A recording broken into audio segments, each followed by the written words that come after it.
بسم اللہ الرحمن الرحیم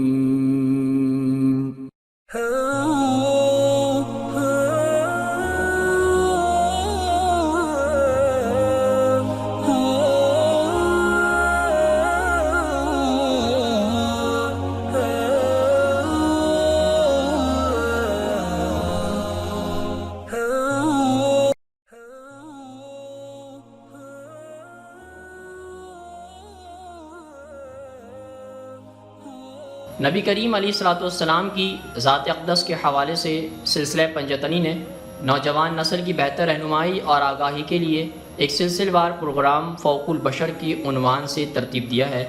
آج ہم انشاءاللہ اس سلسلے کی اگلی قسط کا آغاز کرتے ہیں۔ جب ایک بار ان کا مقصد پورا ہو گیا تو واپس چلے جائیں، اور غریزہ یاد رکھے کہ بعد میں وہ مخالفت کی وجہ سے نبی کریم علیہ الصلوۃ والسلام اور ان کے پیروکاروں کے عتاب کا شکار ہو سکتے ہیں۔ چنانچہ ان کے لیے بہتر یہ ہے کہ وہ ابو سفیان سے ضمانت کے طور پر اتحادی ہونے کے لیے ناطے مکہ کے چند آدمیوں کو اپنے پاس رکھنے کا تقاضا کریں۔ اسی طرح انہیں ابو سفیان کی ارادے اور زبان کی سچائی کا بھی علم ہو جائے گا۔ غریزہ کو یوں شک میں ڈال دینے کے بعد حضرت نعیم بن مسعود رضی اللہ تعالیٰ نے اب دوسرا چمکا دیا اور ابو سفیان کے پاس جہاں پہنچے انہوں نے یقینی بنایا کہ جب وہ بات کریں تو ابو سفیان کے ساتھ قریش کے لشکر میں چیدہ لوگ بھی ان کی بات سن لیں۔ انہوں نے ابو سفیان کو اطلاع دی کہ غریزہ نے بطور ضمانت مکہ کے چند لوگوں کو اپنے پاس روک لینے کا مطالبہ کرنے کا فیصلہ کر لیا ہے، جبکہ ان کی حقیقت یہ ہے کہ وہ دراصل نبی کریم علیہ الصلوۃ والسلام کے وفادار ہیں۔ اگر قریش انہیں اپنے چند آدمی ضمانت کے طور پر حوالے کر دیتے ہیں تو وہ انہیں مومنین کے حوالے کر دیں گے جو پہلے ہی مکہ کے خون کے پیاسے ہیں۔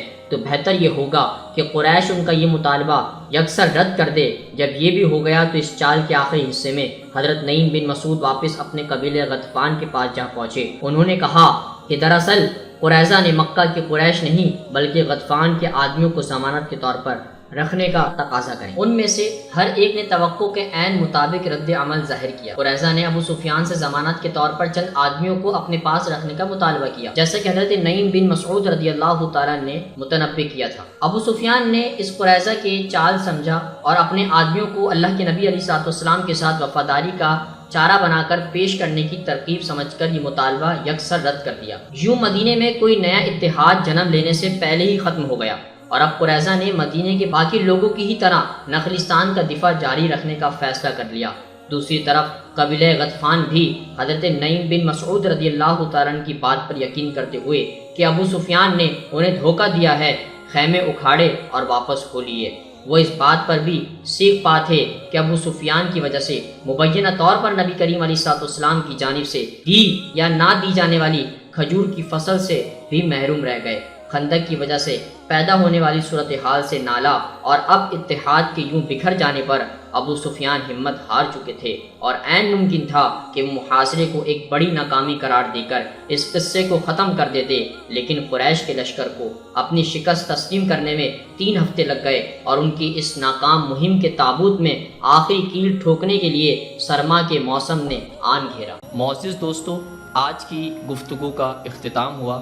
انشاءاللہ کل آپ سے پھر ملاقات کریں گے ایک نئے ذکر اور فکر کے ساتھ۔ اپنا بہت سارا خیال رکھیے گا۔ اللہ حافظ۔